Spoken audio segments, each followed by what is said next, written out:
नमस्कार, मैं हूँ अन्य अमृता और आप देख रहे हैं बेकार सवाल। बेकार सवाल में अगर आज हम रवीश कुमार की बात न करें तो बेमानी होगा, क्योंकि पूरा देश जो है आज रवीश कुमार के इस्तीफे की चर्चा कर रहा है। और मेरे द्वारा इस बात पर चर्चा करना इसलिए भी ज़रूरी है क्योंकि हम भी ईटीवी के पत्रकार थे और हमने भी ईटीवी को छोड़ा। ईटीवी को तब छोड़ा जब ईटीवी न्यूज़ 18 बन चुका था। ये पूरी जो कहानी है ना, इसके तार जो है सब एक दूसरे से जुड़े हुए हैं। ये पूरी एक सुनियोजित साजिश है जिसके तहत पत्रकारों को हटाया जा रहा है, पत्रकारिता का दमन किया जा रहा है। एक ऐसी परिस्थिति पैदा कर दी जाती है जिसके बाद आप अगर एक नामचीन व्यक्ति है, नामचीन पत्रकार है या किसी खास तरह की जो है वो विचारधारा को ज़्यादा सपोर्ट करते हैं तो आपको हटा दिया जाएगा। एक लाइन में मैं कहूँ तो साहब को जो पसंद नहीं है उनको हटा दिया जाएगा।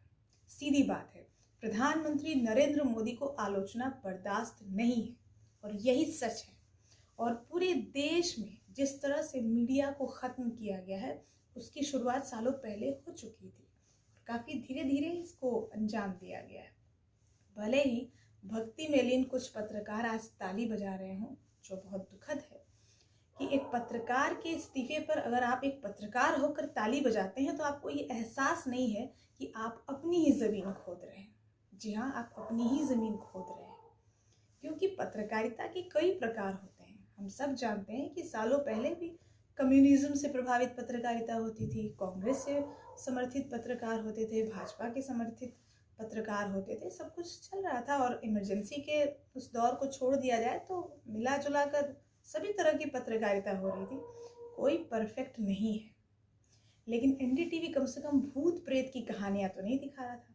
एनडीटीवी के रिपोर्टर जो है ना, खेत में उछल कूद नहीं कर रहे थे, चिल्ला चिल्ली नहीं कर रहे थे, आराम से खबरों को परोसते थे।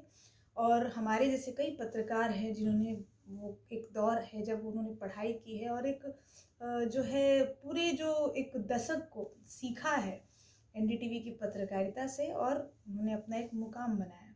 तो वो सारे सपने जो एक पत्रकार देखता है अपने करियर को लेकर, अपने कार्य को लेकर, उसको कुचलना एक पूंजीपति के लिए बहुत आसान होता है, खासकर इस समय में। लेकिन मैं ये बताना चाहती हूँ लोगों को और ये कहना चाहती हूँ कि जो लोग ये कहते हैं कि एनडीटीवी जो है वो कांग्रेस का पक्षधर था या विपक्ष का पक्षधर था, तो उनसे एक बात पूछना चाहती हूँ कि पत्रकारिता होती क्या है। पत्रकारिता एक तरह से विपक्ष का ही कार्य करती है और पत्रकारिता जो है वो विपक्ष का कार्य करते हुए ही मुखर जब होती है और सरकार की आलोचना करती है तो पब्लिक अवेयर होती है, जागरूक होती है और उसे पता चलता है कि लूप होल्स कहाँ हैं, सिस्टम में खामियां कहाँ हैं। सरकार की लल्लो चप्पो करके, सरकार की चापलूसी करके कोई प्रखर पत्रकार नहीं बनता और नहीं पत्रकारिता का विकास हो सकता है। सरकार बहुत अच्छी है तो उसकी जो अच्छी चीज़ें हैं उसको विज्ञापन के माध्यम से भी दिखाया जाता है, क्योंकि सैलरी भी देनी है और जीविका भी चलानी है तो विज्ञापन है, विज्ञापन का विभाग है। लेकिन इसका मतलब पत्रकारिता का गला घोट दिया जाए सिर्फ इसलिए क्योंकि साहब को आलोचना पसंद नहीं है, तो ये बहुत ही गलत है और ये गलत होता जा रहा है, हम सब देख रहे हैं और कोई कुछ नहीं कर सकता है, क्योंकि भाई जिसकी लाठी उसकी भैंस। लेकिन वक्त की एक खासियत है कि वक्त बदलता ज़रूर है। तो ये आज जो ईटीवी से न्यूज़ 18 बना और न्यूज़ 18 से कई लोग जो है इस्तीफा देकर गए, बदली हुई परिस्थितियों के बीच आज अलग अलग जगह पर है, मैं भी अलग जगह पर हूँ। लेकिन एक बात ज़रूर सबको जहन में रखनी चाहिए कि वक्त की यही खासियत है कि वो बदलता ज़रूर है और आवाज़ की एक खासियत है कि आवाज़ बंद नहीं होती, माध्यम बदल जाते हैं, जीवन में संघर्ष आता है, लेकिन सबसे बड़ी ताकत होती है ऊपर वाले की, भगवान की।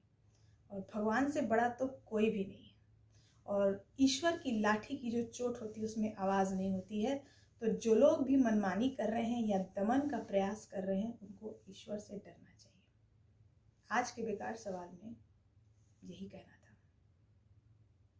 लाइक करना, कमेंट करना मत भूलिएगा और सब्सक्राइब ज़रूर।